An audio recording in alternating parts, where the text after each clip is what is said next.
टिड्डा और चींटी की कहानी। मई का महीना था, बहुत तेज गर्मी पड़ रही थी। खेतों में अनाज भी भरपूर था।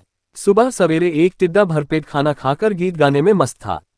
उसने देखा कुछ चींटियां खाने की सामग्री ले जा रही हैं। शायद वे इन खाने की सामग्री को भविष्य के लिए संग्रह कर रही थीं।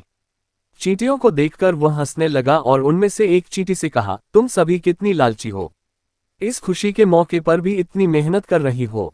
चींटी ने जवाब दिया, अरे टिड्डा भाई, हम लोग बरसात के मौसम में खाने के लिए सामग्री एकत्र कर रहे हैं। गर्मी का मौसम समाप्त हुआ और बरसात शुरू हुई।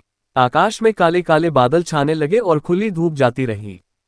खेतों में अनाज न होने के कारण टिड्डे के लिए भोजन जुटाना बहुत मुश्किल हो गया। भूखा मरने के अलावा दूसरा कोई रास्ता नहीं बचा था। तभी उसे गर्मी के दिनों में खाने की सामग्री एकत्र करने वाले चिंटी की याद आई। वह तुरंत ही चिंटी के पास गया। एक दिन टिड्डे चींटी के घर गया और उसका दरवाजा खटखटाया।